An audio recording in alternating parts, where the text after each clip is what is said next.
All right. Well, hi, everyone.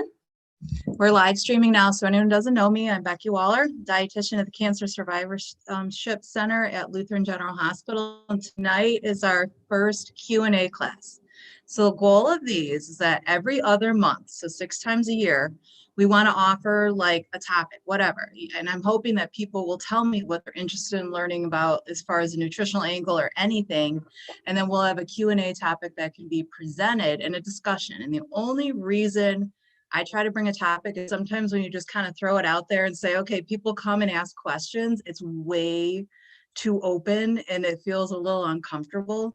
So my thought tonight was talking about fad diets or trendy diets because they come up a lot. People ask me a lot of questions about that. Is this good to do or that? Or, this is the first realm of this. So I have a few slides to share, but really I'm hoping if anyone has questions, ask me. Like I want a little bit of a give and take and back and forth if possible.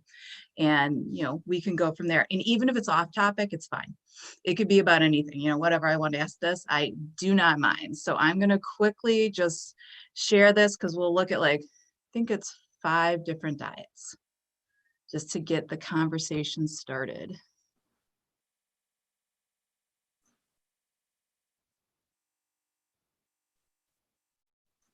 All right, so let me minimize this. All right, so when it comes to fad diets, a lot of questions are out there as to which ones work. And then are there any that are a health risk for me? Do they have long lasting results? So I want to take a little confusion out of it by kind of showing the trendy ones now, the basic information of it, and giving you some suggestions. Sometimes I'm not going to give you my hardcore opinion. There are always variables because everyone's at a different space who might be choosing to do a certain plan. Not every diet fits every person. So you really have to assess where you are in your health, in your life, in your lifestyle, what is even possible for you whenever you choose to follow a different sort of eating plan than what you've been doing for most of your life. So the first one that we're going to touch on is intermittent fasting. Fasting is definitely not a new concept, but intermittent fasting has been, a practice that people have been doing in the last few years because it offers a mix of both eating and fasting. A true fast, you could go anywhere from maybe, 1 day, 7 days, 21 days. I mean, there's real hardcore fasting with various elements in there, but the intermittent fasting really works on a window of eating. And the most typical one would be 8 hours of eating, 16 hours that you're fasting. And since within that, most of the time people are doing a lot of that fasting over the hours that they're sleeping, it makes it an easier structure. So if I start eating at 11 o'clock in the morning, I'm going to be done eating by 7 p.m. And then I will start the same round again. In reality, when you're following this sort of plan, typically if you're assessing different diets and when people are doing this compared to their traditional eating pattern, you're cutting out about 350 calories per day. So it's not a doubt that you could see a weight loss because now we have a reduction. 250 calories a day, we expect to see about a half pound a week of weight loss. If we're doing 350, you could be about 3/4 of a pound, without changing any sort of activity.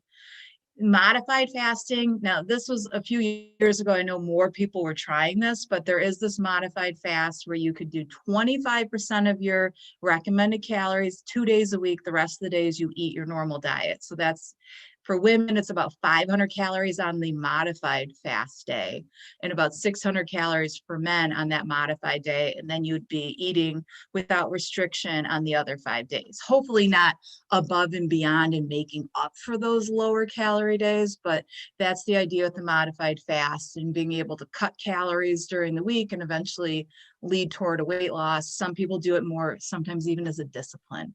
And then alternate day fasting. So switching between 0-calorie beverages and then actual eating. And then these fasts can be as short as 12 hours or stretch up to a week.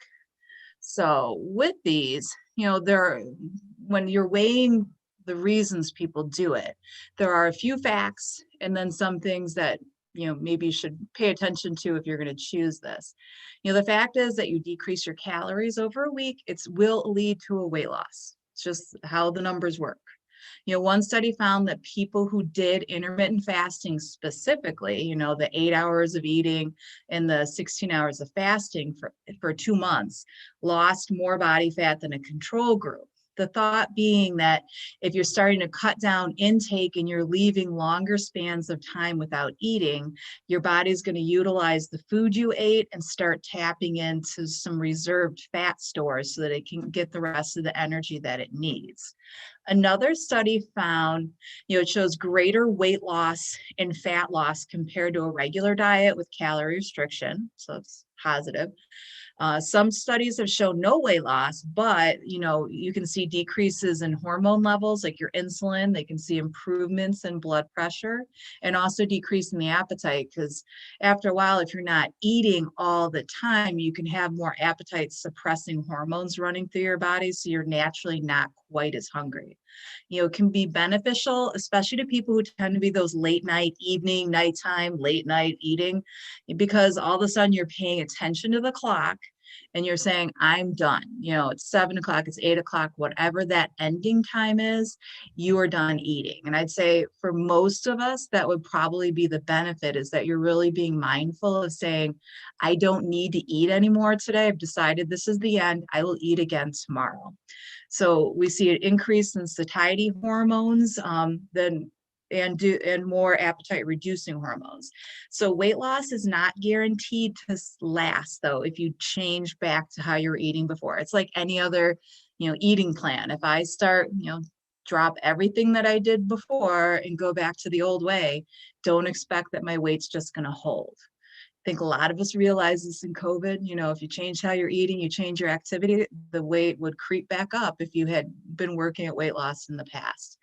So if you follow intermittent fasting, exercise at a time when you're eating, because you want to make sure you have energy. You don't want to be completely fasted and expecting, especially people who are doing more intense exercises. If you are a runner, if you do any sort of like interval training, like anything more intense, you need to have some fuel in there or you're not going to see the benefit. If you're doing lighter type of exercises, maybe yoga, walking, it should not be impacted negatively by intermittent fasting. You want to be aware of how much you're eating when you're not fasting, because it's not a free-for-all all day and then I fast at night and it's going to cancel out my eating fast food and snacking and kind of like rushing to get food in.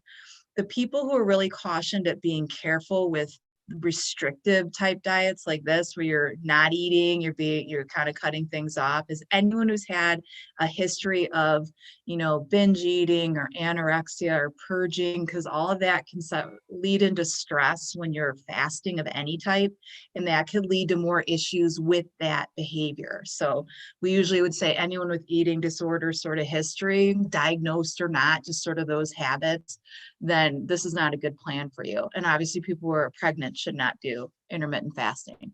So that's kind of the spiel with intermittent fasting. I'm going to stop sharing just for a second. We can get back to that. Was there anyone, so it's not a terrible plan. I mean, a lot of times if you're eating 8 hours a day, there are people who've really fine-tuned this and they might be like, well, I'm just gonna eat for 2 hours a day, or I'm only gonna eat one meal. Like sometimes you're just getting back into like bad eating practices where we can have people who are busy all the time and then they just decide, I didn't eat all day long and then I have a giant dinner. And we've seen that's kind of the typical American diet, and that leads to weight gain because it's excessive amount of foods in one little hour or a couple hours, and my body just doesn't need that much really close together. So I'd say you have to really be thoughtful of how you're approaching something like fasting, and not just jump on it and say, well, I'm going to do this because everyone's doing it and I'm automatically going to lose weight and it's going to be an easy plan because I'm just not eating. Any thoughts or questions in regards to like intermittent fasting or any other type of fasting? No? All right. In general, little short fast, even for anyone, like I would say if someone was going through treatment for cancer or any other health issue going on, fasting is not really a great plan because your body needs a lot of energy. It needs to what's going on. Trying to focus on weight loss and restricting things is generally not, a great idea. Little short fasts. Sometimes people do a detox where they might be just doing some waters, like little things like that for a couple days. If you are healthy, you don't have any issues as far as dropping in blood pressure, feeling faint, any dizziness, then generally it's well tolerated as long as you're hydrating well.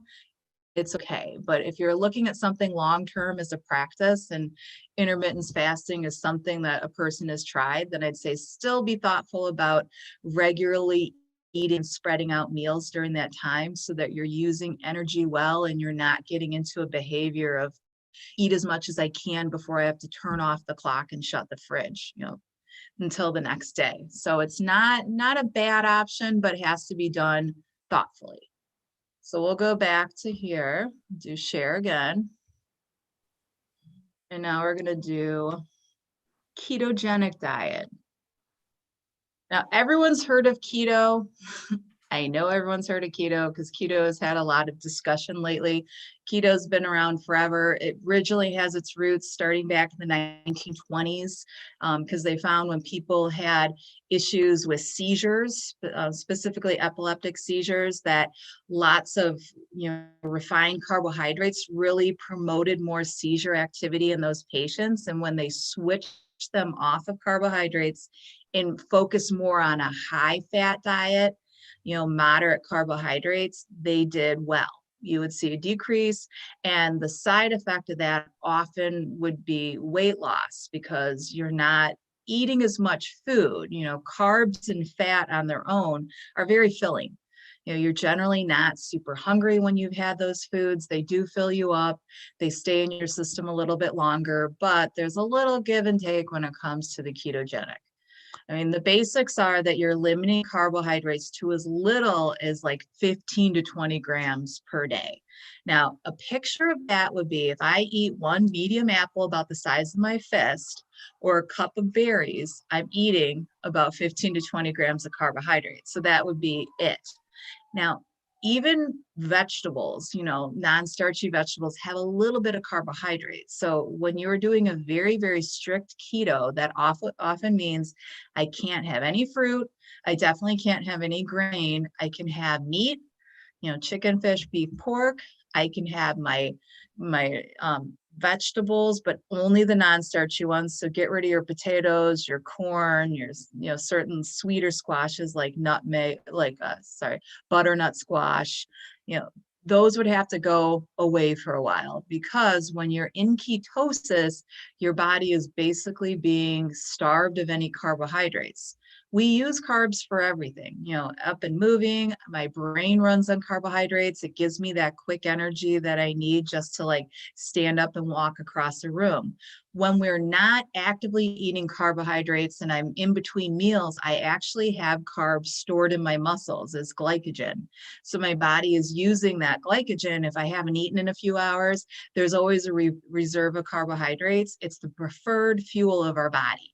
It's also a super easy thing to eat. And unfortunately, most of the carbs that a lot of Americans eat tend to be refined. So we tend to get an excess of that fuel, which leads to weight gain, but it's not because carbs are evil or bad. It's just really more a mistreatment and, overdoing them and not eating the right types. So it's not carbs themselves that are really the problem. But when I start doing a ketogenic diet, what people will see is that in those first few days, if they completely go off carbs, they're very strict about what they're doing. You'll see the breakdown is like 70%, 75, even up to 80% of my calories are anticipated or expected to be coming from fat. That will be unsaturated fats like olive oil. I can have, avocado. I would also have saturated fats in the form of butter, coconut oil. So there's various ways of getting that, but it's coming from a variety of fats. So depending on the amount of calories you're eating, it could be about 80 grams to 100 grams of fat a day, depending on your calorie level. Traditional typical person's probably eating closer to about 45, maybe 50 grams of fat. So it's almost, doubling what we normally would eat And the protein really isn't any higher than a traditional diet, because in the structure of keto and going into ketosis, I have to lose all of that stored carbohydrate that's in my muscles. Once that is gone, my body will digest the next quickest energy source, which could be protein. So if I'm eating extra servings of protein and not focusing on getting more calories from fat, I'll actually not go into ketosis, which is what a lot of people are trying to do. Because in ketosis, I'm burning through fat I'm eating and then eventually getting into stored fat, which is what everyone wants to get rid of, as all the fat stores are in various parts of your body. So if you don't follow the guidelines and pay attention to your portions, even of protein, you can prevent yourself from going into ketosis because it will use the protein that you're eating. It's a little easier. But if you're doing it correctly, eventually you should get into ketosis, which means your body is switched over from burning carbohydrates for energy to burning fat. And that's where some people will measure that. You can do blood labs for it. There are urine sticks. You can, have a little urine on it, and you can see the level of ketones that are in your urine and tell, if I switched over to that.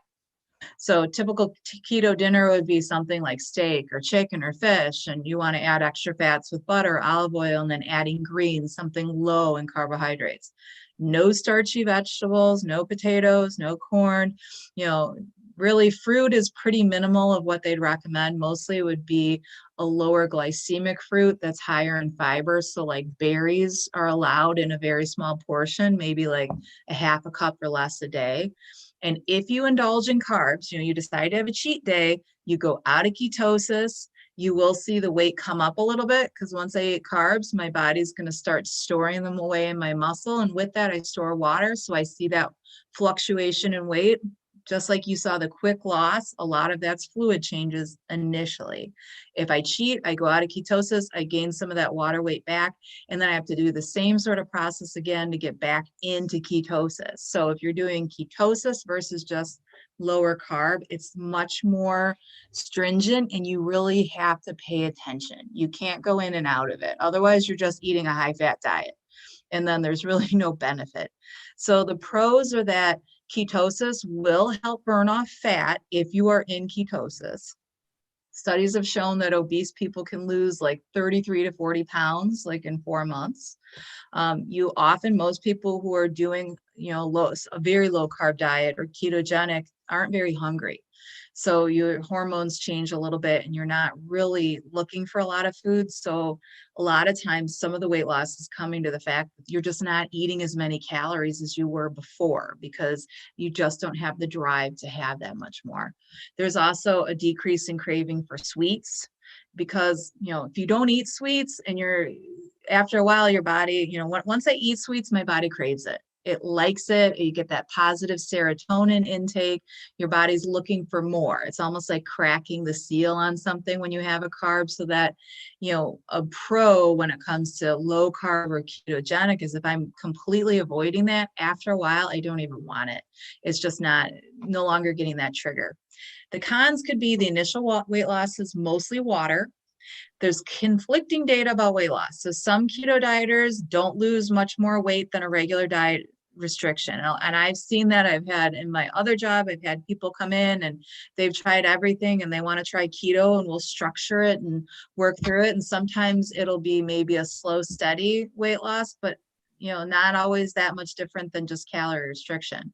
Some studies have shown a decrease in physical performance, so you get tired quicker.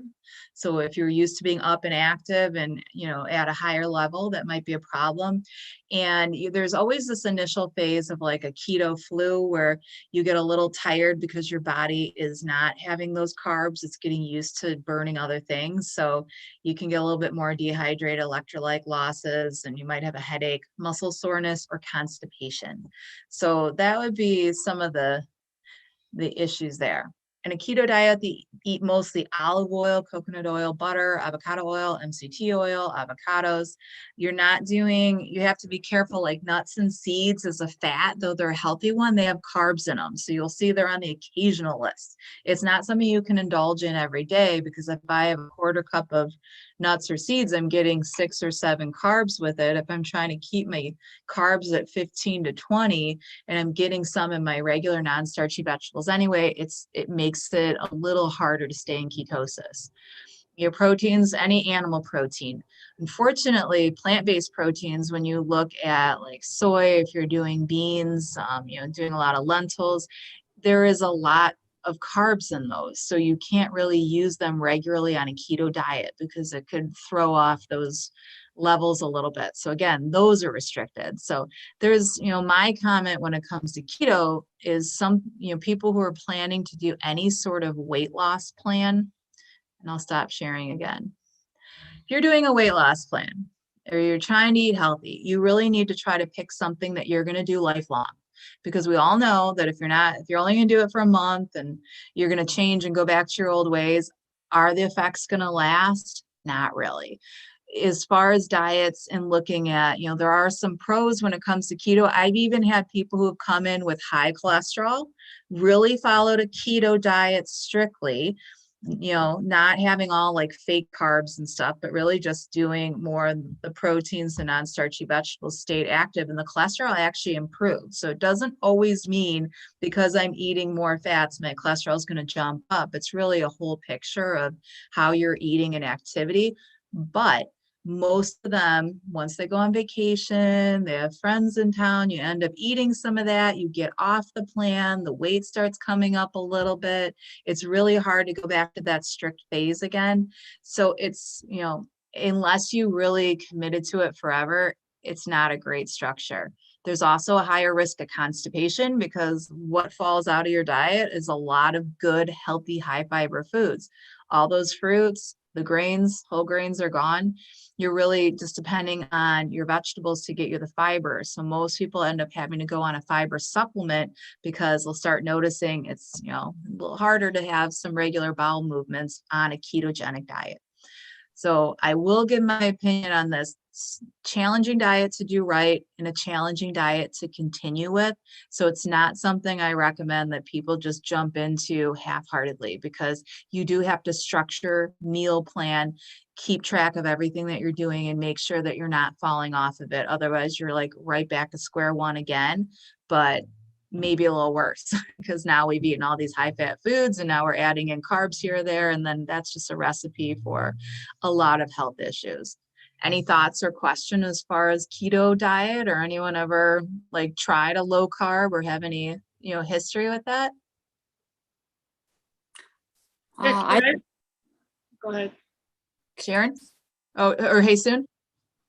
don't have a question on keto, but what is MCT oil?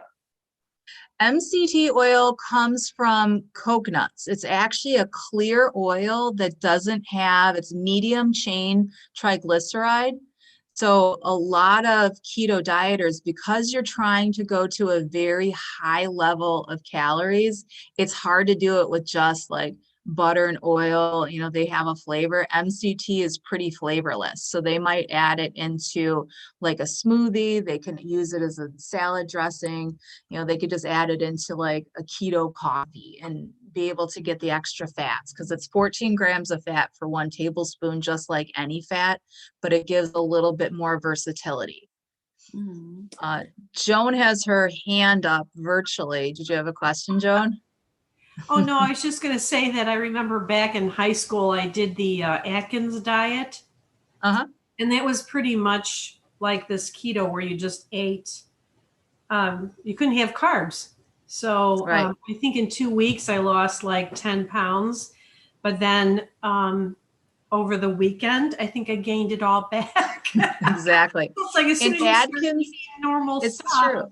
obviously I didn't know Comes what back. I was doing, but and I'd say when you do Atkins, if anyone's ever done or looked at it, Keto is exactly the same as phase 1 of Atkins. Atkins actually has like 3 phases.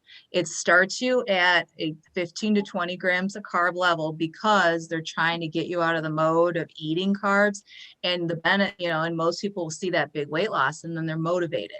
But most people kind of fail to do the slow gradual into now we're increasing our carbs a little to like, I don't want to say Atkins did a bad thing because really there was a staged out process that's like, okay, let's up it a little bit. We're going to add a little bit more, healthy fruits and vegetables. We're going to try to stage this out. You could stay in the low stage and try to get the weight to come off.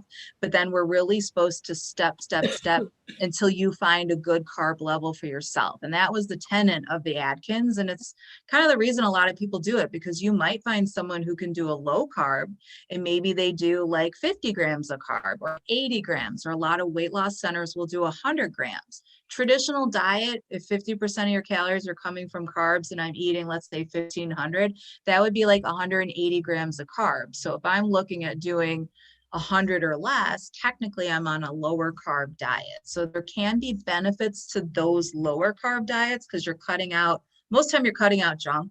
If you're going to eat it, you really have to focus on, hopefully you're focusing on the good stuff. And then in that realm, it's not a bad choice to do lower carb. But when people are going all the way to keto or like phase 1, Atkins, and you're trying to stay there forever, and then you throw in the towel, everyone ends up in that same boat. We're like, okay, that was exciting for like a week. And now here I am back to that same number on the scale. And too much of that back and forth and up and down. I'm going to try it and then I quit and then I try it, then I quit. We end up seeing those people who bounce back and forth end up sort of incrementally over the years, the weight just keeps going up because you're not really finding a new way to eat. You're kind of jumping in different directions and not really teaching yourself anything new other than, I did the Pritikin diet. Now I did Atkins, and now I'm doing the South Beach diet. There's so many different ones that have come up, and I'd say any diet out there has something good in it. They're not like wholly bad plans, but sometimes you have to really weigh out the restrictions with what is the best thing for you long term. If you can't really keep following it, or you have to really consider what works in my life. And I think that's the challenge.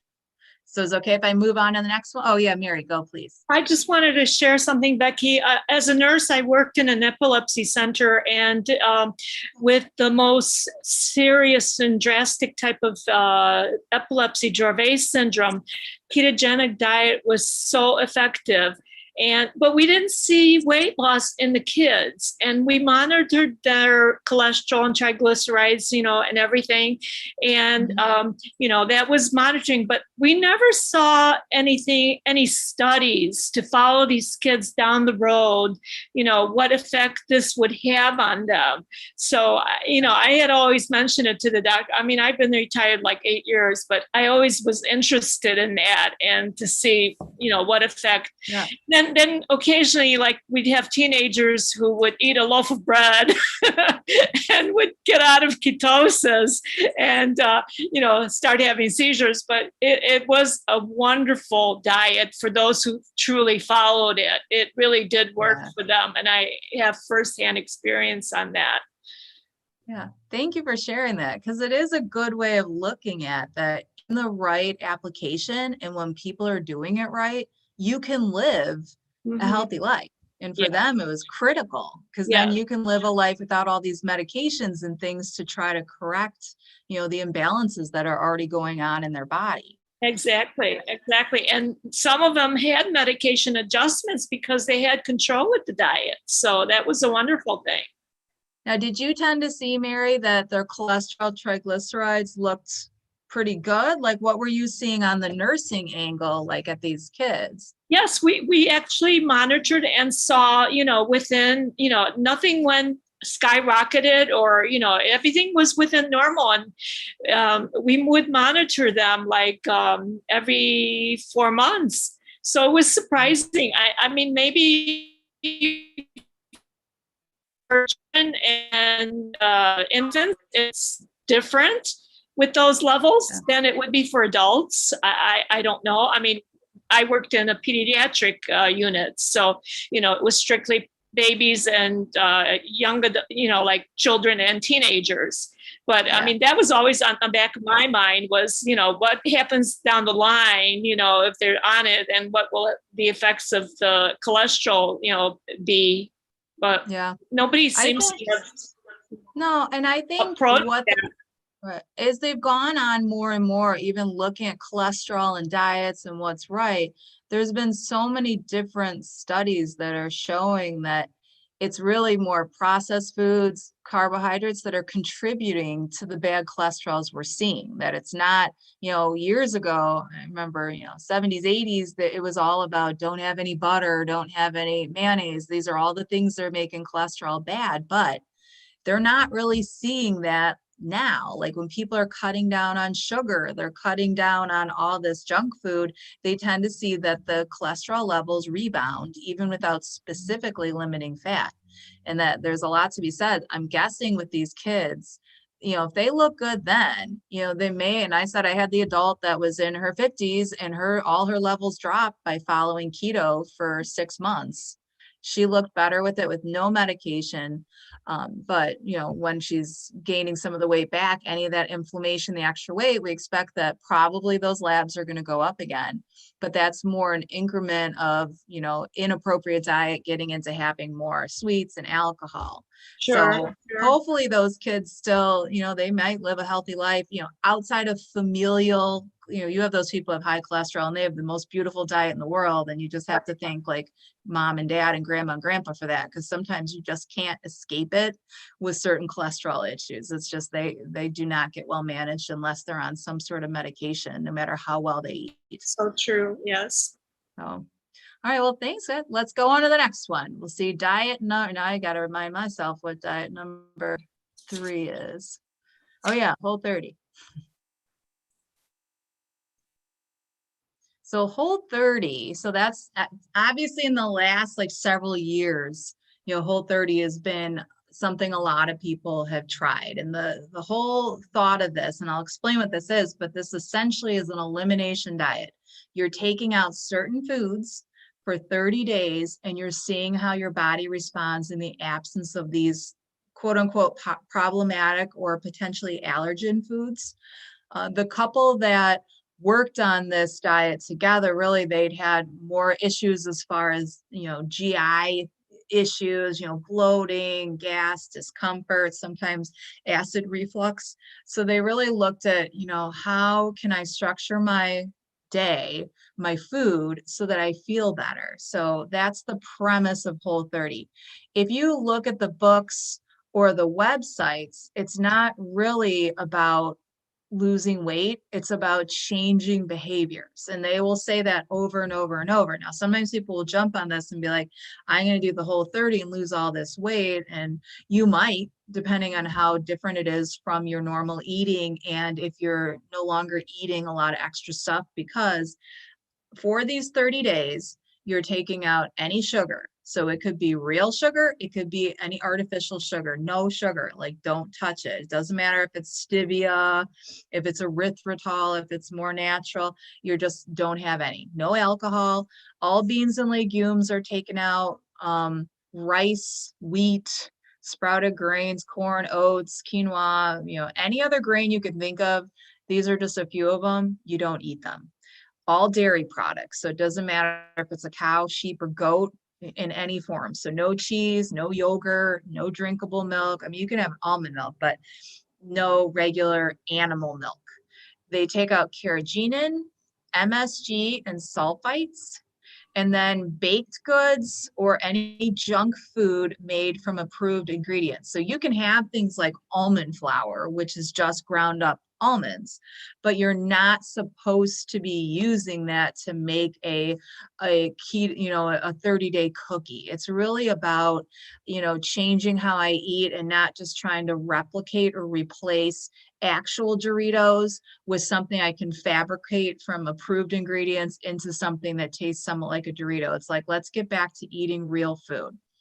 So the foods that you're supposed to eat would be, if you are having any sort of like meat, like red meat, you would have grass-fed would be recommended, because those tend to be higher in omega-3 fatty acids. So if they're like, if I'm trying to take out problematic foods, then I really want to use only foods that are not potentially full of antibiotics and other things that certain people might be sensitive to and react to. Poultry, the recommendations, antibiotic free, organic, free range, the more natural. If you could go find the poultry yourself and raise it from, a chick and raise it all natural, that would be the best case scenario. But even with in this, they would say it's better just to eat the meats or poultry or fish, even if it's not organic or wild caught or antibiotic free. The goal is to still follow the meal, but the more restrictive you can get with it and cut out all these extras that are added into our food chain, the more potential benefit you'll find. Eggs are fine. Fruits and vegetables, organic recommended, but again, you can have the conventional source, that's okay. Natural fats like olive oil, canola oil, avocado, no butter, because obviously it's made from, it's made from milk. And then any herbs or spices or seasonings are fine, even salt, pepper, doesn't matter. And then foods with very simple ingredients. So if it's not something I can pick up like a pumpkin and recognize it, it would have to be something that's minimally processed and it only has a few things in it of the approved ingredients. So, well, here, let me stay here for a sec. So, oh yeah, and then I will come after that. After the 30 days, then there's a reintroduction of foods.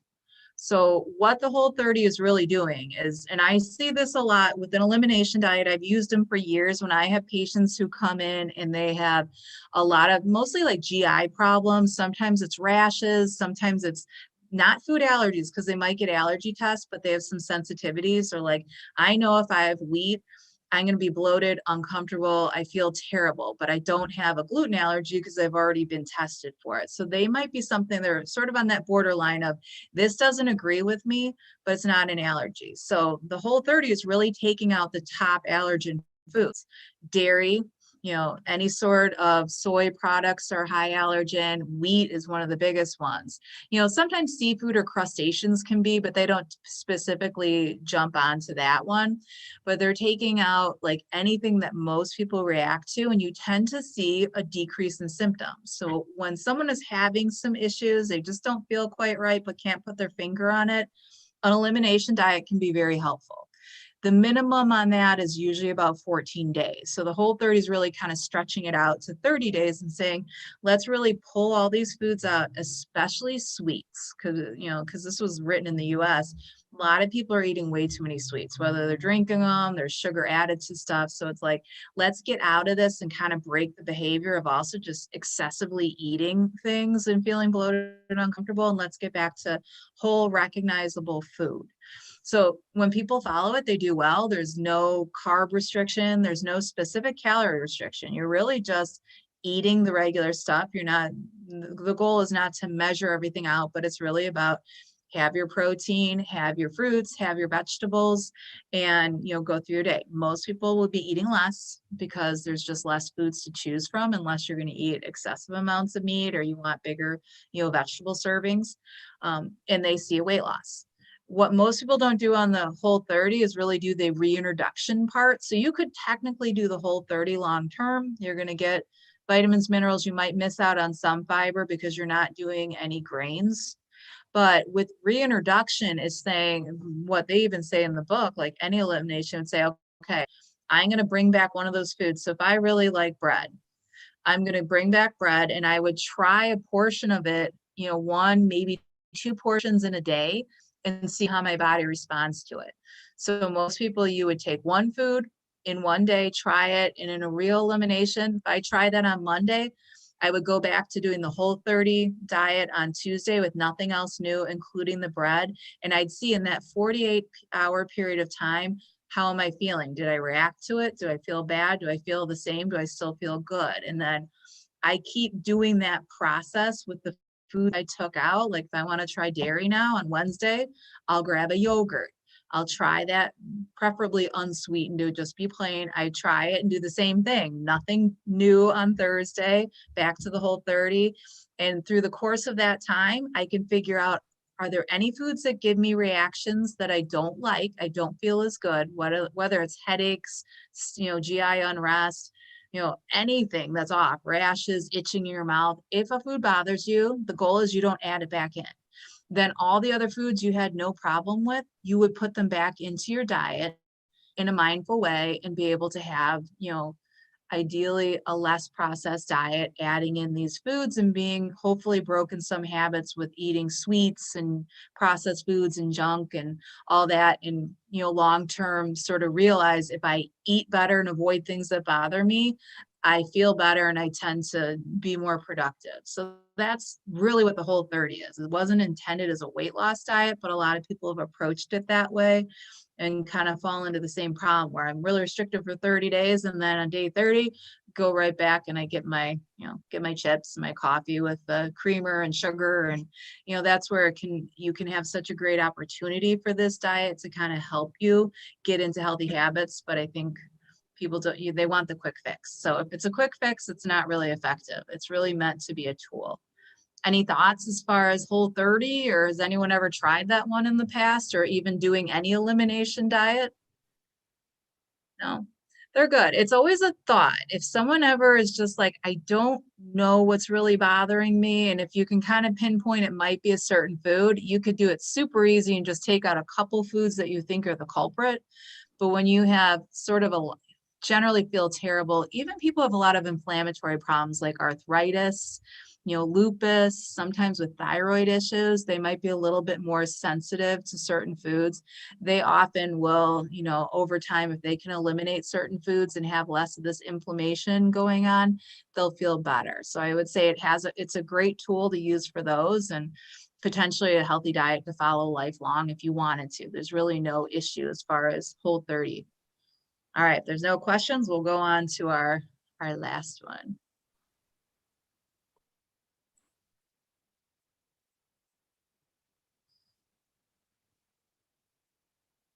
All right, so the last one, now this is not really a trendy diet, but I bring this up because you have to be really thoughtful if you're going into being like a vegan. Now, there's a lot of people who might be kind of a flexitarian, like maybe they eat some meat and poultry occasionally, but most days they're doing more plant-based foods, a lot of grains and beans and fruits and vegetables. There's vegetarian, same thing. They completely avoid meat, but they're getting a variety of good, healthy protein foods and carbs. And then there's vegan, where you're really taking out any animal product, and now you have to, take out any dairy, cheese, butter. It's a little bit more extreme. Now, with the vegan diet, it's a perfectly healthy diet. You can get everything you need out of a vegan diet, but you have to take time to do it right. So you'll see the structure here. It's like a couple servings of fruit. You want some nuts and seeds because they give you healthy fats and some proteins, a couple servings of that, 4 or more servings of vegetables because you're going to get lots of fiber and vitamins and minerals and some carbs and some protein. Beans and lentils are vital for a vegan because if you're a vegan and you don't like beans and lentils and you're not crazy about nuts and seeds, you are going to have a lot of issues getting a proper balance of nutrients in your diet because you can't go to the old, especially protein. And I think that's the biggest struggle with a lot of vegans or people who want to be vegan, is that if you're not willing to expand and really get a variety of foods, you're not going to be quite as healthy because it's hard to maintain all those levels just kind of picking at fruits and vegetables. So with plant-based proteins, which are great, they often are incomplete proteins. Incomplete just means it doesn't have all 9 amino acids to go into your body. Like if I eat a piece of chicken, if I have an egg, beef, any of that stuff, I have all the amino acids that I can digest, and they're going to go towards healing cell walls. They help build up your immune system. They're going to heal any muscle breakdown and help retain your muscle mass. There's a lot of important things that we need from protein in our diet. The few exceptions as far as plant-based foods, meaning I could eat soy, quinoa, amaranth, buckwheat, nutritional yeast, hemp, and chia seeds. On their own, I could eat, a tofu stir fry, and I'm getting all the complete protein that I would if I had a chicken stir fry. So I can use those well. But a lot of other plants don't have all amino acids. They might, for instance, collagen protein has become very popular lately. Part of that being is it sounds very trendy because collagen is what goes to forming the skin, skin layer tissue. So a lot of times it's marketed as if I have my collagen protein, then it's going to help repair my skin and I'll have less wrinkles and I won't have all these issues as dark marks because I'm taking my collagen. But collagen protein on its own only has 2 amino acids. It doesn't have all 9. So if I'm just using a collagen protein shake and not making sure I'm getting some other combination of plant-based proteins, then I'm not going to get everything I need for truly having the repair that I need in my body.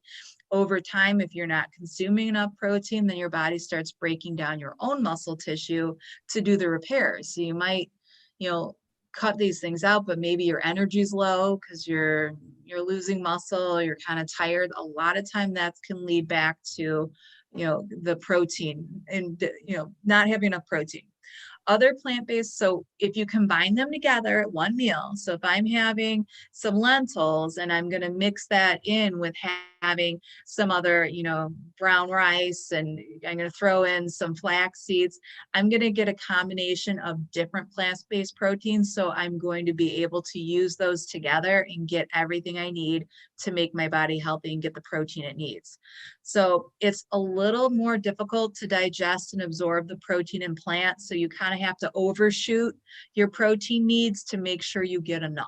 So protein is kind of the key thing in the vegan diet. Is when you're following it, you need to pay attention and not just, kind of be like, well, I mean, on this picture, I could eat chips and salsa all day. It's completely vegan, but that by itself, along with Fanta and Oreos, all fall into the vegan level, but they're not healthy food. I want to have a balance where I'm getting enough of the different nutrients to help keep me healthy, because if this is my lifestyle, then I want to do it in a way that I can live.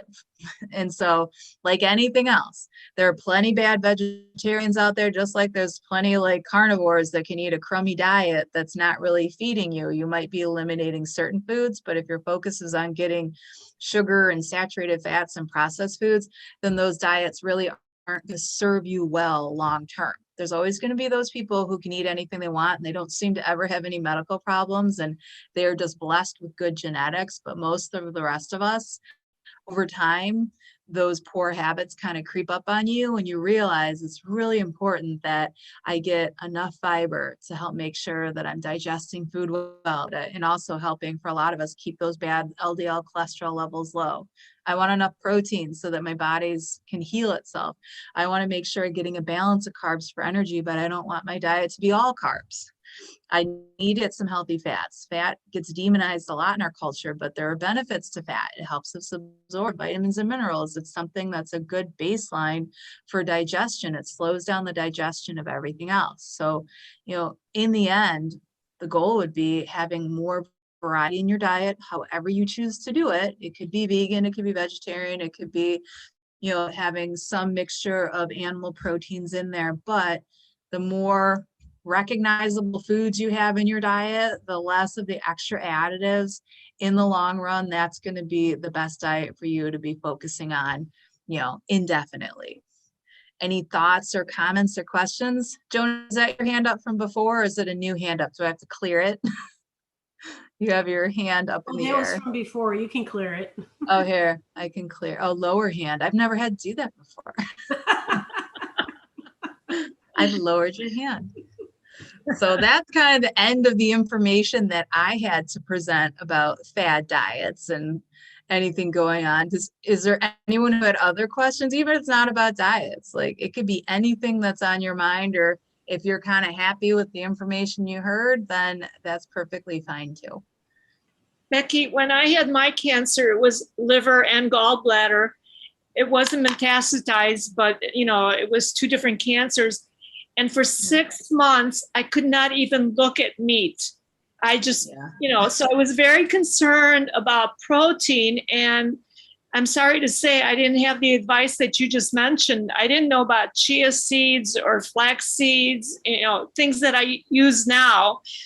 But, all they told me was eat, you know, but, I did survive. But I mean, I just wanted to share that. I mean, it's just something with the liver and the way I was healing. I mean, I couldn't even, not even think about eating meat, much more look at it or eat it.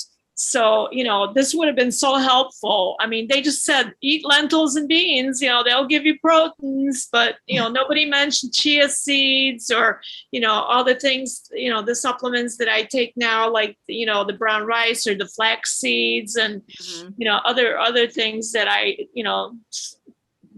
that I supplement.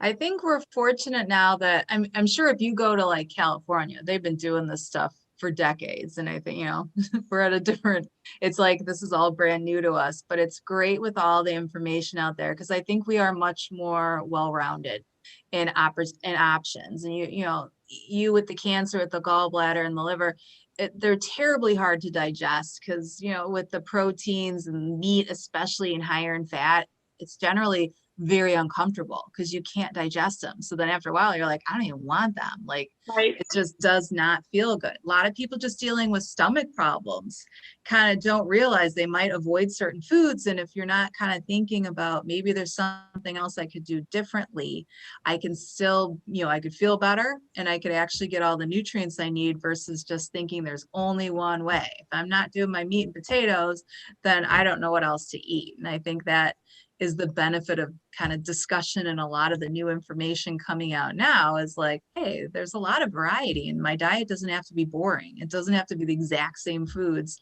I mean, there's only so many beans and lentils you can eat. After a while, it'd be like, I don't want to eat another bean. I'm kind of tired of that stuff. But variety does keep things fresh and it does keep us from getting burned out. And I think most of us, when we kind of are on one singular note, you get bored and that's when you kind of fall into other stuff. So I'm glad that you guys are always kind of, I know I see you at the cooking classes and you're always kind of looking for new ways of using other foods so that you have something to build on. You're not just stuck on one note. Right. Thank you. So thanks for sharing, Mary. All right, ladies. Well, it is about 5:55. So if anyone else have any other questions? No? Well, I will put it out there. If there's other topics you want us to talk about, I'm going to do another one of these in, what is May? June. So if there's, just email me or let Sam know, however. And then it's just, we want fun stuff to come up with. Yes. Joan. I do have a question. I just got a book from the library.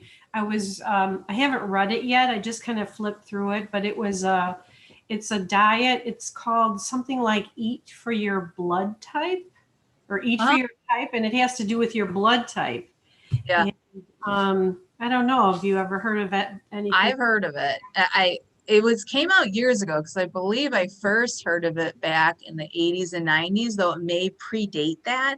I have to admit, I've never read it. I mean, there's a lot of different things where people are saying, it might be how your blood type sort of gears how well you digest food, how well you can use it. I'd be interested to hear what you learned from it because it might be something I'd be happy to read it too because I think it brings up other notions that though there has to be some differences in us, maybe there's certain things that make us very similar and how well we work with certain foods and nutrients and what really fuels us well. So it could be something, might give you some kernels of knowledge as long as you know your blood type. I do. All right. Yes, Lisa? I love your cooking class. When will you have another cooking class? I have the next one on May 15th, I think. Wait, let me see. It's in the new calendar that just came up.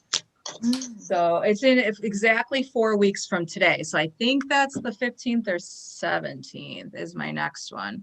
Wish I had a calendar right here. I could pull it up on my phone. My actual calendar's in the other room. All right, April. Yeah, so it's going to be,